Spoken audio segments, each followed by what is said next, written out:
Di kaki gunung bersalju Cina, budaya yang kian berkembang, tumbuh subur dan luhur. Mereka terancam oleh sebuah penyatuan yang bukan hanya sekedar berbaur. Penghapusan etnis sebagai jalan untuk menyatukan perbedaan yang sulit digabung. Di antara kehidupan yang berbeda, kita mencoba mencari jawaban, satu dalam perbedaan, dalam keindahan budaya suku Uighur.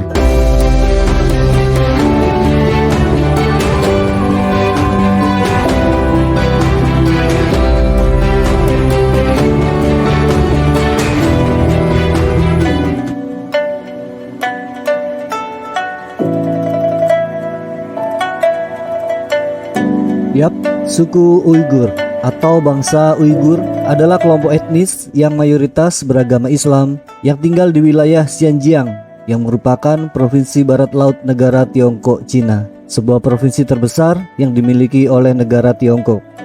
Etnis suku Uighur ini cukup unik bro. Dari segi orang-orangnya, bahasanya, agamanya, dan skala budayanya sebenarnya sangat berbeda dengan Cina. Mereka ini sebenarnya lebih cenderung mendekati Timur Tengah, terutama Turki. Maka tidaklah heran kalau orangnya juga mirip-mirip orang Turki. Sampai-sampai ada yang bilang, suku ini juga penghasil bidadari-bidadari. Masa sih? Setuju nggak bro? Kalau saya sendiri setuju-setuju saja. Memang perpaduan dari Arab dan Asia, pasti orangnya juga cakep-cakep. Biar ceweknya maupun cowoknya. Namun karena letak geografisnya yang berdekatan dengan Tiongkok Cina, maka sejak 1949, pemerintah Cina memaksa wilayah ini untuk masuk ke dalam wilayah kedaulatan Cina. Bagaimana sebenarnya kondisi bangsa Uighur di provinsi ini? Mari kita simak beberapa hal yang telah dihimpun sebagai tambahan wawasan kita, sebagai pengetahuan kita tentang perspektif dunia. Namun sebelumnya, bagi saudara Brusis di sini yang belum subscribe, bisalah terlebih dahulu menekan tombol subscribe agar apa? Ya biar gak ketinggalan tentang apa-apa saja yang dibahas di channel ini. Oke, terima kasih. Lanjut.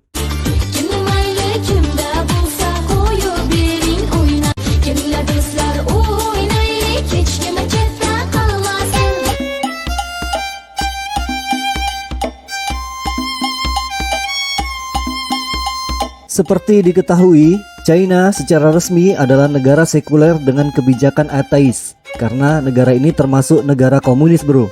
Namun sebenarnya negara ini memiliki sejumlah besar penganut agama yang beragam. Salah satunya adalah agama Islam. Populasi masyarakat penganut agama Islam di China yang terbesar berada di provinsi Xinjiang, dengan sebagian besar penduduknya berasal dari kelompok etnis Uighur. Provinsi Xinjiang memiliki batas-batas dengan beberapa negara di Asia Tengah, yaitu Kazakhstan, Kyrgyzstan, Tajikistan, Afghanistan, Pakistan, dan India. Provinsi paling luas ini memiliki beberapa landscape yang sangat cantik bro. Di antaranya adalah Pegunungan Tian Shan, yang artinya bila diterjemahkan adalah pegunungan surga. Pegunungan yang puncaknya selalu bersalju. Kemudian ada juga Gurun Taklamakan, salah satu gurun terbesar dan terpanas di dunia. Ada juga padang rumput yang luas yang mendukung kehidupan ternak dan budaya masyarakat lokal. Karena keindahan inilah, maka banyak wisatawan yang berkunjung ke provinsi ini. Berniat ke sini? Monggo silakan bro. Ibu kota provinsi ini adalah Urumqi. Adalah kota terbesar di Xinjiang dengan populasi masyarakatnya yang cukup beragam. Namun karena mayoritasnya adalah etnis Uighur, maka pengaruh budaya Uighur cukup kuat di sini, yang tercermin dalam seni, musik, dan arsitektur bangunannya. Terkait dengan sejarah Islam masuk Uighur di provinsi Xinjiang, memiliki cerita dan sejarah yang cukup panjang. Sa'ad ibn Abi Waqqas yang merupakan salah satu sahabat Nabi Muhammad SAW memiliki peran yang sangat penting dalam sejarah penyebaran Islam di wilayah Tiongkok Cina. Sa'ad ibn Abi Waqqas menjalin hubungan diplomatik dengan Kaisar Tang yang saat itu berkuasa di Tiongkok. Ia mengirim utusan ke Kaisar Tang untuk menyampaikan ajaran Islam dan membahas hubungan perdagangan. Penyebaran Islam di Tiongkok kemudian mulai berkembang dan merambah pesat di daerah Xinjiang pada abad ke-8. Melalui jalur hubungan perdagangan inilah akhirnya menyebabkan terjadinya kontak budaya, pengaruh keyakinan, dan interaksi antar peradaban dari masing-masing individu. Terutama di kota bersejarah yang dikenal dengan kota Kashgar. Kota ini adalah kota yang menjadi pusat perdagangan dan budaya di jalur sutra pada waktu itu. yang merupakan rute perdagangan kuno yang menghubungkan Tiongkok dengan Asia Tengah dan Eropa. Jalur ini dulu adalah jalur yang sangat penting bro. Daerah-daerah yang dilalui jalur sutra pasti akan menjadi daerah yang kaya pada waktu itu. Seperti juga dengan kota ini bro. Kashgar memiliki arsitektur tradisional Uighur yang unik.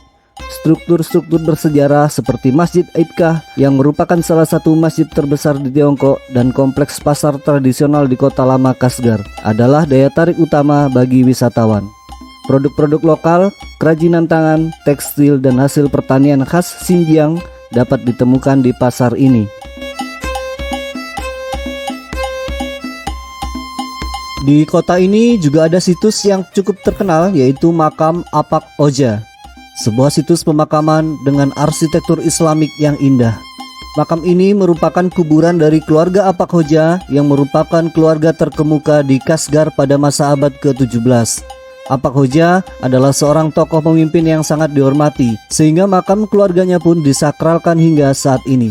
Banyak dari etnis suku Uighur yang berziarah ke makam ini ketika hari-hari besar Islam. Etnis suku Uighur memang memiliki ciri-ciri fisik yang berbeda dengan orang-orang Cina kebanyakan. Etnis Uighur yang merupakan kelompok etnis Turki memiliki ciri-ciri fisik yang secara umum berpostur tubuh yang lebih tinggi dan tegap, hidung yang lebih lebar, dan mata berwarna biru dan cenderung berbentuk bulat. Beda sekali dengan orang China yang kebanyakan memiliki mata sipit. Bahasa asli yang digunakan oleh mereka adalah bahasa Turki yang disebut juga dengan bahasa Uighur. Bahasa yang sama yang digunakan oleh negara-negara tetangga mereka yaitu Kazakhstan, Kirgistan, dan Uzbekistan. Karena letak geografisnya yang berada di jalur sutra, maka wilayah ini pun sering mengalami konflik perebutan kekuasaan. Singkatnya, pada awal abad ke-20, wilayah Xinjiang yang merupakan tempat tinggal kebanyakan suku etnis suku Uighur jatuh kekuasaan dinasti Qing Kekaisaran Tiongkok. Dinasti Qing berkuasa dari 1644 hingga 1912, cukup lumayan lama bro, sekitar 250 tahun lebih. Namun pada awal abad ke-20, dinasti Qing mulai melemah akibat munculnya gerakan reformasi demokrasi nasionalisme di Tiongkok yang menyerukan modernisasi dan perubahan secara struktural. Kepemberontakan monarki Cina harus berhadapan dengan keinginan masyarakat yang menginginkan perubahan secara radikal, gak mau lagi sistem monarki. Akhirnya terjadi revolusi besar pada tahun 1911 sampai 1912 yang dikenal dengan Revolusi Xinhai. Proses revolusi Xinhai berujung pada peristiwa yang dikenal dengan Wuchang Day. Pada 10 Oktober 1911, pemberontakan meletus di Wuchang. Awalnya, hal ini disebabkan karena adanya insiden sebuah bom yang sedang dirakit oleh pergerakan reformasi meledak secara tidak sengaja. Ledakan itu mengundang perhatian pemerintah kaisar yang akhirnya menghukum secara brutal para aktivis. Penghukuman ini pun memicu beberapa konflik yang membuat kekacauan dan timbulnya pemberontakan di beberapa tempat. Pemberontakan semakin seru karena sejumlah petugas militer dan perwira juga terlibat dalam pemberontakan tersebut yang bersimpati dengan gerakan reformasi dan nasionalis. Ajaibnya, pemberontakan ini berhasil dan memaksa pemerintahan Kaisar Qing untuk mengakhiri kekuasaannya pada tahun 1912 dan menyebabkan Tiongkok pun menjadi negara republik dengan nama Republik Tiongkok. Karena merasa tidak selayaknya mereka bergabung dengan Republik Tiongkok, maka pada saat itu juga beberapa pemimpin Uighur di kota Orkhon mendeklarasikan kemerdekaan dari Tiongkok dan membentuk Republik Turkestan Timur. Namun upaya ini tidak bertahan lama dan wilayah tersebut kembali di bawah kendali Tiongkok.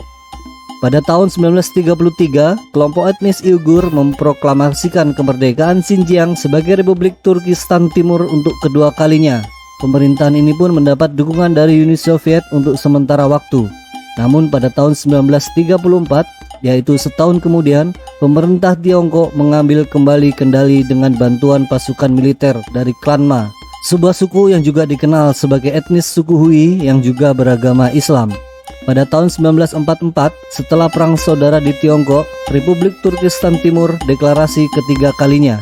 Namun pada tahun 1949, dengan berdirinya Republik Rakyat Tiongkok oleh Partai Komunis Tiongkok, wilayah Xinjiang kembali di bawah kendali Tiongkok. Ketegangan pun sering terjadi antara Provinsi Xinjiang dengan pemerintah pusat. Untuk mengurangi ketegangan, wilayah ini diperlakukan sebagai wilayah otonom Uighur, namun keputusan dan kebijakan tetap dipegang oleh pemerintah Republik Rakyat Tiongkok. Tetapi yang terjadi, pemerintah pusat yang berhaluan komunis melakukan berbagai upaya untuk bagaimana caranya mengintegrasikan Xinjiang ke dalam struktur administrasi dan ideologi negaranya. Salah satunya adalah migrasi permukiman etnis Han yang merupakan etnis Tiongkok ke provinsi Xinjiang sebagai bagian dari upaya untuk memperkuat kendali atas wilayah tersebut. Pemukiman besar-besaran kelompok etnis Han ini menjadi sumber ketidakpuasan dan ketegangan dengan masyarakat Uighur lokal. Pemerintah Tiongkok juga menerapkan kebijakan-kebijakan yang dianggap mendukung integrasi dan asimilasi budaya di Xinjiang, termasuk penggunaan bahasa Mandarin sebagai bahasa resmi dan promosi budaya Tiongkok. Mereka juga membatasi para penduduk Uighur untuk melaksanakan kegiatan-kegiatan keagamaan, walaupun diizinkan namun harus dalam pengawasan ketat dari pihak pemerintah. Ini merupakan langkah-langkah terstruktur untuk menghapus etnis tertentu yang tidak diharapkan. Pemerintah juga mendirikan beberapa kamp-kamp di provinsi Xinjiang sebagai tempat untuk penahanan massal. Apakah hal itu benar? Hal ini masih menjadi isu hak asasi manusia yang sering mendapat kecaman dari sejumlah pihak internasional. Pendirian kamp-kamp ini dibantah oleh pemerintah dengan alasan bahwa kamp-kamp tersebut lebih bersifat sebagai pusat pelatihan dan pembinaan untuk mengatasi ekstremisme, serta untuk memberikan pendidikan dan keterampilan kepada warga Xinjiang. 杀人的时候，但他已经表现出一种特征，很可能这个人，在过几个星期他去杀人。 那么我们是等他犯罪之后，来。Pihak berwenang Tiongkok menyatakan bahwa langkah-langkah ini sejalan dengan upaya penegakan hukum mereka untuk mengatasi aktivitas ekstremis di Xinjiang. Mereka mengklaim bahwa pemberantasan kelompok-kelompok ini adalah langkah yang diperlukan untuk melindungi keamanan nasional. Beberapa pihak juga mendesak Tiongkok untuk membuka akses kepada lembaga-lembaga internasional untuk melakukan penyelidikan independen di Xinjiang. Namun sampai saat ini pihak pemerintah masih menutup segala akses informasi terkait hal ini.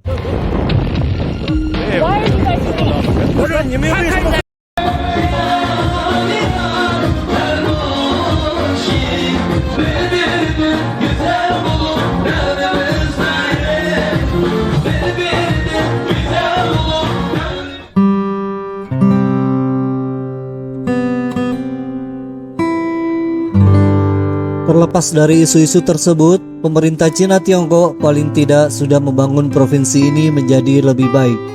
Pembangunan infrastruktur dan perekonomian sudah sangatlah maju dengan pesat. Terkait masalah Uighur, daripada kita semua menganggap bahwa Cina sebagai monster bagi umat muslim Uighur, lebih baik kita menganggap Cina Tiongkok adalah seorang ibu tiri yang berusaha mendidik anaknya untuk lebih baik, namun kurang adanya pendekatan terhadap kemauan dan cita-cita dari sang anak. Kita hanya bisa berharap etnis suku Uighur agar bisa tetap eksis menjaga tradisi dan budayanya yang bernafaskan Islami, tanpa harus terpengaruh oleh budaya-budaya lain, apalagi budaya komunis. Oke, cukup sekian video kali ini. Semoga dapat memberikan kita sedikit pandangan tentang apa yang terjadi dan bagaimana sebenarnya etnis suku Uighur di Cina Tiongkok. Sampai ketemu di video selanjutnya. Wassalamualaikum warahmatullahi wabarakatuh.